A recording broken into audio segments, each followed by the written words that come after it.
Is there? Yeah. All right, so this is the well they had originally. It's not very deep, obviously, as you can see.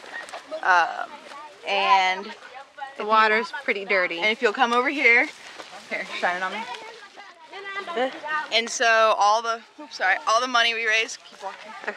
All the money we raised, all went towards this well over here, which we all made possible. Everyone from Central Drury, all our sponsors, and meet my friends. Mambo! Mambo! Well, originally when we were approached by Sean Askinosie of the Askinosie Chocolate Company, it was our job to find a country in Africa that produced cocoa for his new line of chocolate bars. And eventually we decided Tanzania. And then within Tanzania, we ended up with the Tenende village in the Kyela region of the Mbeya district. We knew that when we started this project that we wanted to source cocoa beans, we wanted to go to the source and meet people, but there was another component that was really important to me about this project, and that is that we not just be tourists, that we not just go, but that we go and do something there for the community.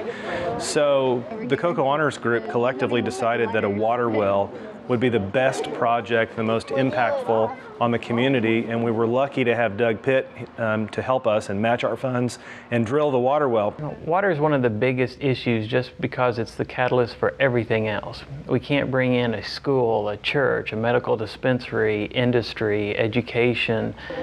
Once we get that water component in there, we call them now life centers because that's what happened.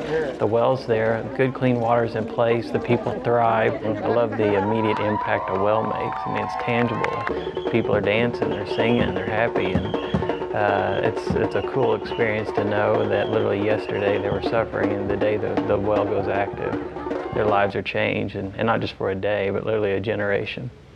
Central High School was the integral part of this whole program. I couldn't have done it without the students and without the support of the community. But for the students at Central, these people wouldn't have clean water. These people wouldn't have healthy children. By the time you got home, you've already saved somebody from a waterborne illness. The fact that they were able to drink clean water, that's how fast the payoff is. And it's very possible we even saved a life. It was interesting to me when we actually saw water flowing, and at first I wondered if they were understanding that this was really clean water.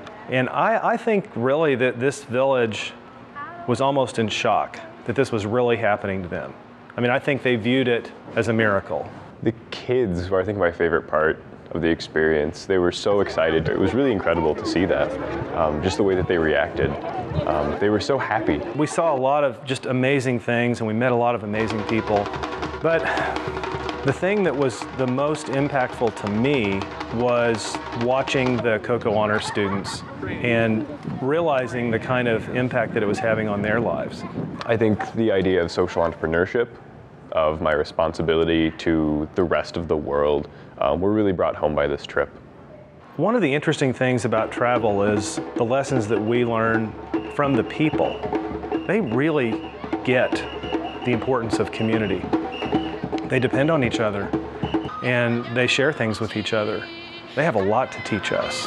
They're all really incredible people. Like, you know, everyone in the village, you know, came to greet us. Everyone was very friendly, and you know, despite the overwhelming poverty that we saw there wasn't any bitterness or, you know, depression. You know, everyone was very connected and everyone was happy. And the students are now considering what's the next step. Are we going to help this secondary school? Are we going to help the people of Tenende more? And so we're making that decision in the next couple of weeks, and there's definitely going to be another step of assistance to these people in that part of the world. We're still planning on furthering, you know, the relationship between like Central and the school. And so there's still a lot of work to be done there, so people can still give money. They can go and ask any of the Cocoa Honors students what they can do. For Central Intelligence, this has been Sara Swango reporting.